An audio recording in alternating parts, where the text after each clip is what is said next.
reschedules, but we made it here. We out here. Did it. And I'm so thrilled. You guys were surprisingly, well, I guess I shouldn't say surprisingly. Like, man, I thought you guys were going to suck, and you guys were good. We're surprised too. Yeah.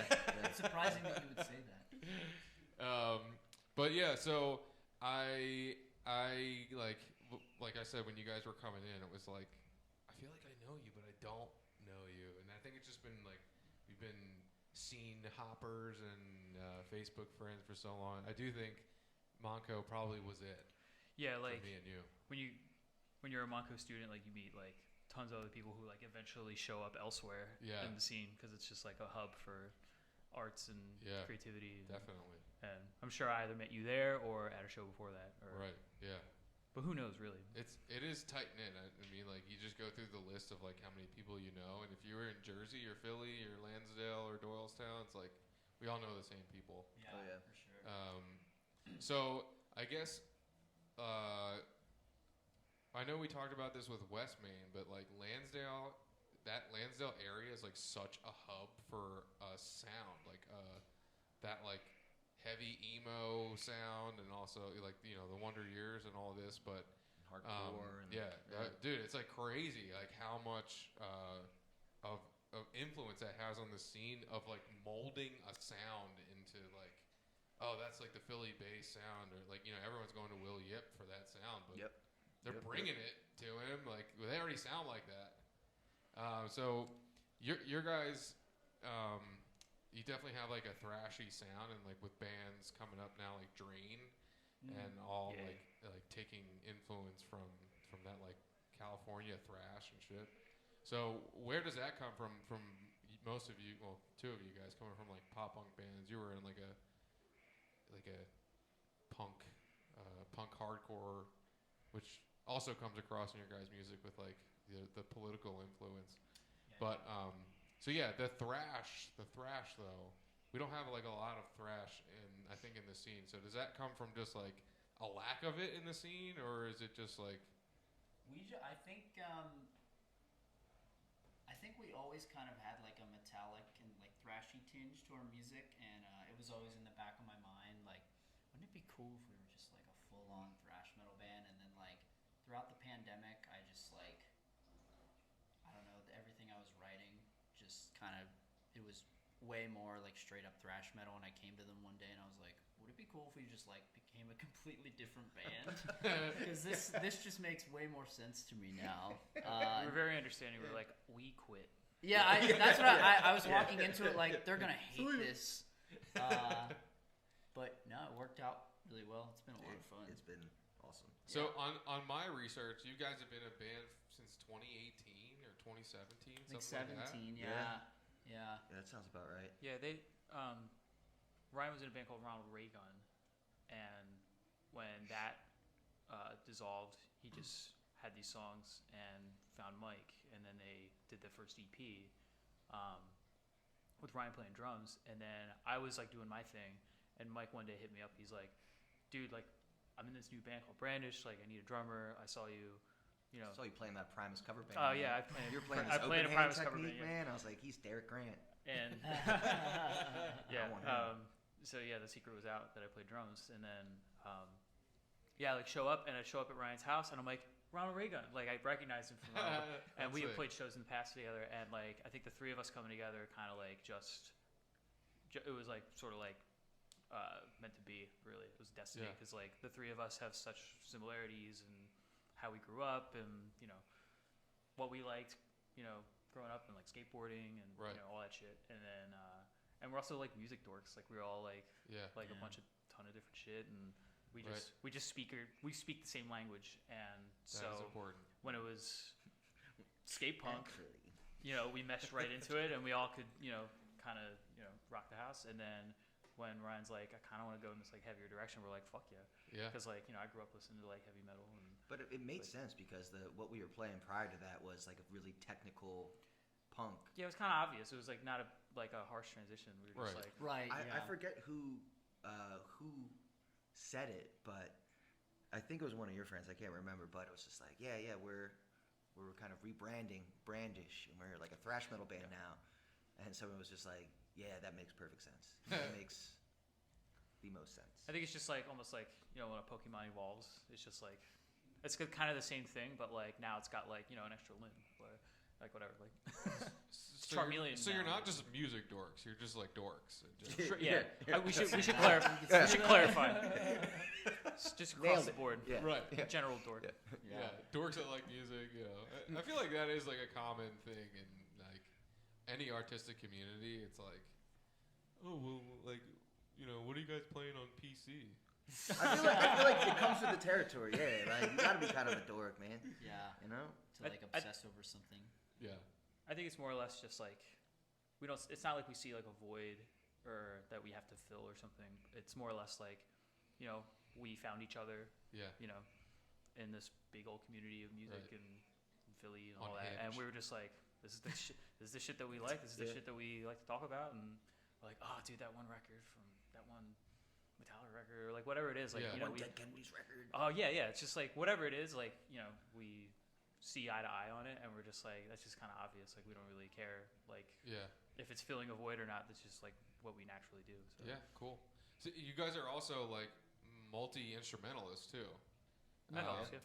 Like which also like speaks to the complexity of like you can play thrash songs that are like simple and easy to play, but like to add an extra layer of like technicality to it, like when I imagine that you're like writing most of the songs, do you think about like the drum parts while you're writing the guitar parts? Yeah, it's funny because whenever I write something, I always say to Tim, I'll be like, okay, so in my head, you're just doing like the thrash beat, The deep beat, yeah. The safety beat. yeah. Safety people. And he's like, what if I do? And like he'll always be like, what if I do this instead? And it's like something totally out of left field. And like at first, like there have been times where I like wince. I'm like, I don't know. But then like then the end product, I'm always like, I'm so glad he didn't just go do the one beat for the whole song. Yeah. 'Cause Tim is just like such a dynamic drummer and like such a musical person that if not for him, the whole time we would be doing that one thing. Which is Correct. fun. Like there's parts where the part calls for Absolutely. that thing, because like you want that, like, oh yeah, but Part calls for it. I think we're all, at the end of the day, we're songwriters. Yeah. Like, and we want what's best for the song, and when we come up with an idea for a song, we're like, all right, how can we make it as dynamic as possible? How can Right. we build the best moment, and not be repetitive or not be like, how do we make the best out of this? Like, and sometimes it takes staying in like a little bubble, and sometimes you have to come out and like kind of tell a story, and that's kind of like, we're strong in that way because we have that sensibility. We know where it's like, oh, this song could really pop here if we do this, and Slap bass part. slap bass part, a little bit of Mudvayne. The slap bass part. Yeah. Did you play slap bass Yeah. at one part? Yeah. I said that. I was like, Yeah. you playing slap bass? Hell yeah, we Like, got I slap don't know. bass. Dude, I was like, all right, hear me out, guys. Hear me out. He plucked me from a Yeah. Primus cover band. Yeah. I knew he would. Right, he would yeah. Hear me he out, would be Tim. easy We're going to to slap the convince. bass here. And I was like, Ryan, listen, buddy. I was like, we can try it. That's and that's then, where Ryan's really wincing. Yeah, and then even when we recorded with Zach and the way it like sits in the mix, Zach was like, I really don't hate it as much as I thought I Yeah. would. Yeah. And I was like, me too. Slap bass gets a bad Keep her rap. out. Yeah, I know. Yeah. Dude, listen Yeah. to Mudvayne. Bringing it back. Bing. Everyone should listen to more Mudvayne. That's the takeaway of this. So, have you guys played in any other bands together? No, this is the first. This is the first one At least from for me. No? No. This is the only thing that we share as a Yeah. This was like a really happy accident. thruple, a three-piece. Do you find it easier to write songs in the pandemic or out of the pandemic? I don't really see a. I mean, yeah, I think we were kind of stuck with just writing because we couldn't like perform or anything. Yeah. But honestly, I just think it's like sometimes like when you're like in a groove where you're just like you're on a routine, and and that happens when we're playing shows and we're active, and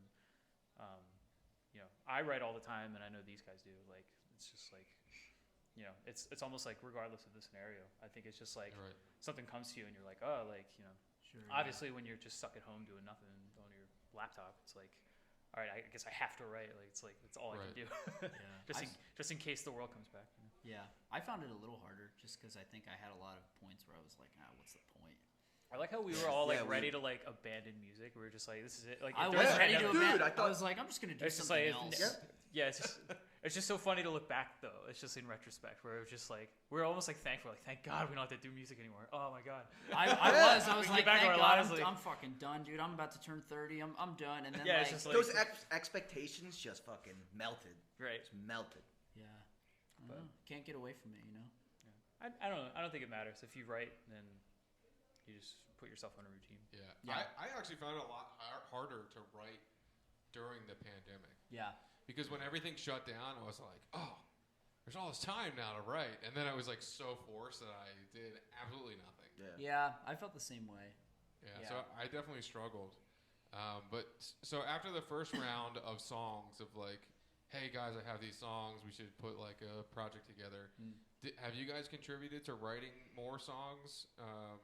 Like, did you write any guitar parts to like bring to the table? We kind of just like tweak things here and there. We kind of add our own little nuances to each piece. I feel. Absolutely, yeah. So it's still like a collaborative thing of just like, Yeah, I brought my part on bass and I brought my part on drums and just kind of like gel it all together. I think with time, it's getting more and more collaborative. Like these days, it feels the most collaborative it's ever been. Well, yeah, because I mean we're still I feel kind of getting used to the I guess the new project, the newer songs, and I guess the writing style for the new genre. We were so used to playing. I feel the old like punk stuff, Yeah. technical punk Propaganda stuff. worship. Yeah, but I mean, again, the transition was kind of easy, but now we're kind of finding our groove. Yeah.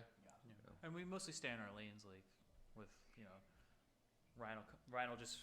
It's good to have the principal songwriter in the band like have the vision, because nothing's worse than whoever the songwriter is, who designated the songwriter in the band, like not have like the full thing fleshed out, and then like you're spending months trying to fill in the gaps, and it's like Ryan is visionary enough to see the whole thing sort of front to back, like at least from his perspective, like the guitar and the vocals, which helps me and Mike because we can just sort of like hop on, like there's already like a moving car, we can just hop in, and we don't have to really contribute too much to how it's going to be, because Ryan has a pretty good vision of what he wants, and it's pretty vibing with me and Mike too, so it's like I think we complement.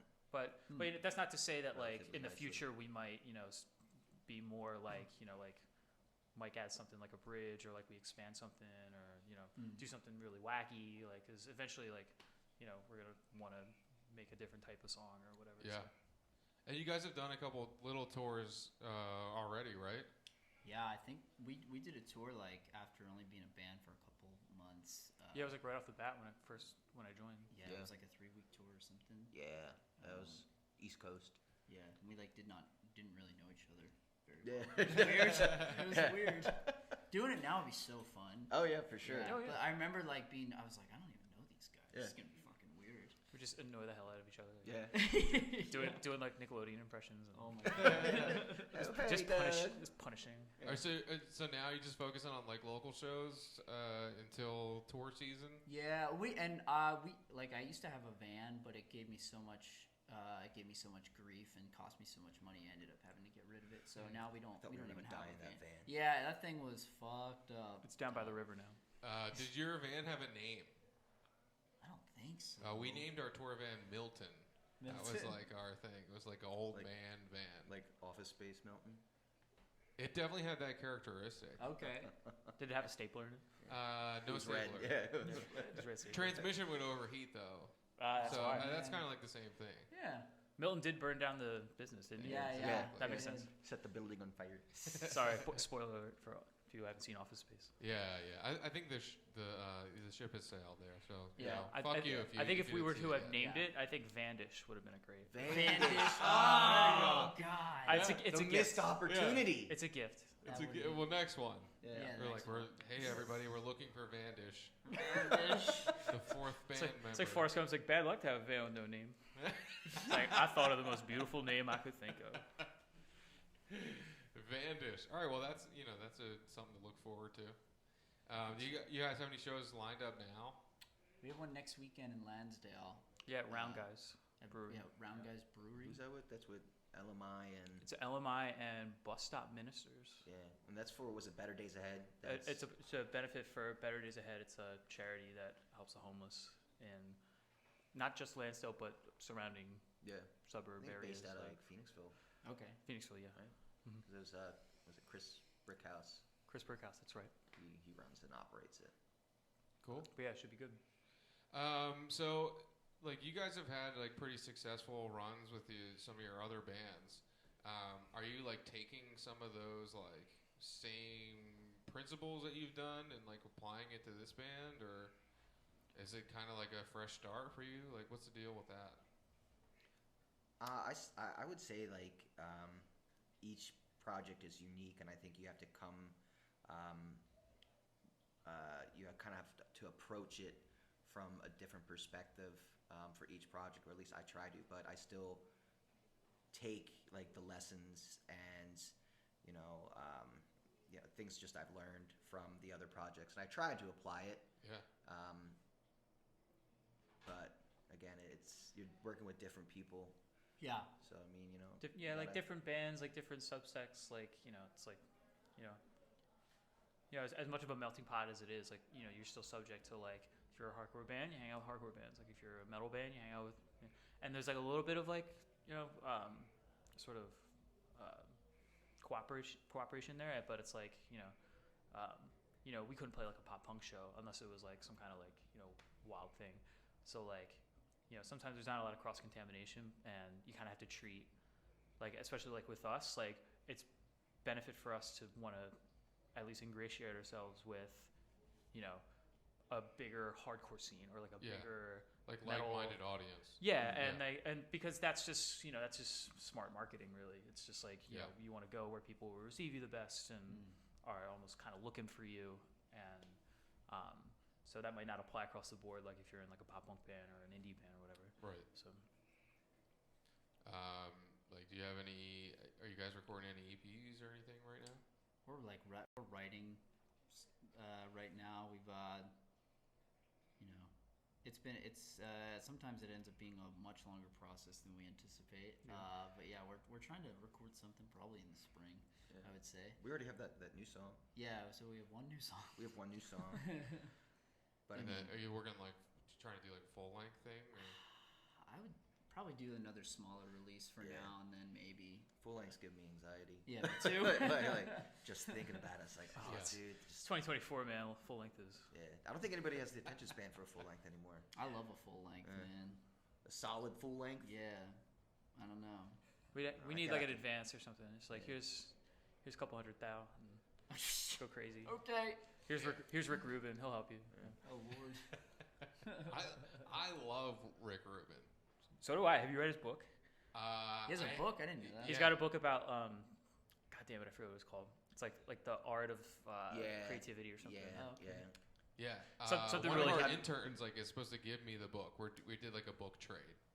He's a wild dude. Yeah. Like, I mean, not your intern, but Rick Rubin. He's a wild dude. He might be. He might be. I don't know. He just busted. If he's reading a Rick Rubin. You guys talking about Rick Rubin? It's like, I heard it down the hall. I like tweeted him when I was in high school, and I was like, "I'll see you at the top."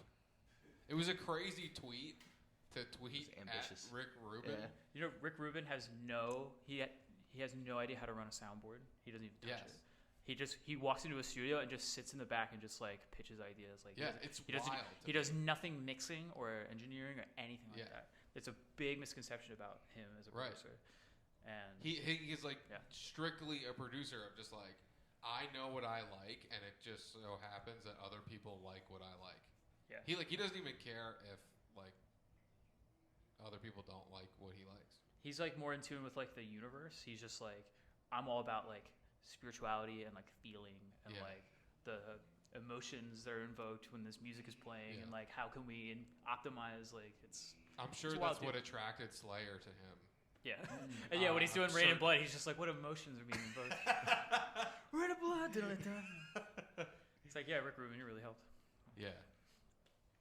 Yeah, I think so. That's your next collaboration like goal is Rick Rubin. That'd be cool. I don't see One why day. not. Yeah. You should tweet Yeah, him. we'll tweet him. Tweet him. Say we'll This tweet him. interview. Yeah. What's up, Rick Rubin? He'll be like, "You guys need more beards," and then I'll. Work with you. I can't grow a beard, man. You could just glue one on. Yeah. Oh, okay. I'll give you some of mine. Oh, sure. Yeah, you just glue it right on. That's fine. It's pubes. That's fair too. Our genre of music just completely changes because we're beards. Yeah, Oh no. We start doing we're the doom Z- metal now. Yeah, we're not. Doom metal, I yeah. was gonna say we start doing the ZZ Top thing. I missed it. Wait, I missed it. So Nick said during one of the songs you had like a windmill like drumstick thing. Oh yeah. Is that every time you play it, or that was just that's just in the me moment? being a showboat. But it's I and it's not original. I take it from a guy named Josh Freese. He's like a drummer in like every band. Like he's the new drummer of Foo Fighters now, after Taylor Hawkins died. But he's like It was like the best. huge drummer for influence. Yeah, High. he's been on like every record. Like he did Chinese Democracy with like Guns N' Roses. Like he's crazy. But he's like one of the best like live drummers I've ever seen, and he does all that. He's not like twirling his stick, but he's just like moving it around and has like style. And Yeah. I'm just like, I want to do that. Like It's so important to have like movement in your set, like as you're playing. It like to just be like stiff and tight is like not enough. Yeah. Yeah. Like you have to be like entertaining and Well, tight. yeah, and that's- an If amazing people are musician. paying to see you, man, like you gotta give them a show. Yeah, that's Yeah. true. And I've played a lot of shows, and you know, if I can inject a little bit of, you know, just visual, you know, fine. And it's like a little just tip of the cap to Josh Freese because he's a maniac. I just hope no one's ever looking at me. I hope they just look at you guys. And like, they Just don't like, even don't notice look me up at- Pay there. no attention to the guitar player behind the Yeah, curtain. that's definitely what happens as the singer. is Nobody Yeah. looks at you. Ryan's like behind a curtain, and we get a little Yeah. dog. Wizard of Oz style. Yeah, we get a little dog to pull. Don't look behind the curtain. He's like pulling levers. So I'm just gonna turn my back to you guys while we play. I hope you don't mind. That band was good, but the stage presence is a little weird. Did the Flying V come before the thrash or after the thrash? After, yeah, because I was like, I want a guitar with like a Floyd Rose bridge system, and I went with the V. Yeah, I I mean, feel like it's mandatory. you worked that Floyd Rose. Oh yeah, I try. Thank you. How about your pedal setup? Your pedal setup came before, or is That that like also just your standard? kind of came. I was the worst with Yeah. I'm like the worst with gear just in general. Yeah, so like it took me years. I eventually got a tuning pedal, and then I eventually got a distortion pedal, and then I think right around the time, like this past year, I got like a what do I have? I have the delay the for like the delay, solos yeah. and the leads. The fuck do I have? So yeah, I'm very green with that stuff. That's good though, because you like kind of rely on like the tone of your amp and your guitar Yeah. instead of having to rely on like a pedal or like a certain sound that like if it goes down or you forget it, you're fucked. Yeah, I've always been just like plug in Yeah. right into the amp typically, but yeah, I've started messing around. There's less to with some- troubleshoot. Yeah, because I mean, the last thing you want is me trying to figure out troubleshooting some gear that's malfunctioning. Yeah, you guys are like super easy to work with. Like just like Thank God. we're good. Like just plug in, and we're good to go. Laid So, back. Yeah, It works for everybody. That's it's good quality. Yeah. I'm sure it comes from like being around other bands that are like, can you turn my stage monitors up? I need more bass. Yeah, Turn my you headphones can up. tell when like some performers are like dependent on like their gear and like their possessions to like Yeah, justify them playing music. It's like what's really about is the performance, and then everything else is sort of like right. Icing. either enhancing it or like ancillary. But like it's the performance that's like important. So like you having like your knob turned down a little bit is not going to affect your performance. So Yeah. it's like you Yeah. kind of have to look at it big picture and be like, We in our old band we had like a bassist who we taught how to play bass who just sucked so bad. And so at shows we would actually turn his amp off Yep. and just turn the bass up on guitars. I mean, he would just go crazy, and people would be like, "Man, you rocked that show," or like, "Dude, your amp was not even on." damn. But yeah, that definitely speaks to simple gear. It's like PV amps have a lot of bass in them. You don't really need a bassist. Sorry, Sweet. Mike. See ya. I've been saying it I've been saying for years. All I've been thinking. Just can you turn the bass down? Can you turn the bass down a little more? We're just gonna bury that. I played bass in a band, so you're safe with at least this recording. There you go. But as far as the EP or full length goes, you might be fucked up. You're on your own. Oh no. Well, again, thank you guys for coming. I know, Mike, you got to jump out for work, but thank you guys for coming again. I can't Of course, wait to man. see Thank the you for having video us. Thank you very coming much. Thanks out. for having us. I would definitely try to make it to one of your shows. Hell yeah. Yeah. Thanks again. What up? Thank Thanks, you. Ethan. Hit Over- stop. Over and out. Hit stop. And cut. And scene.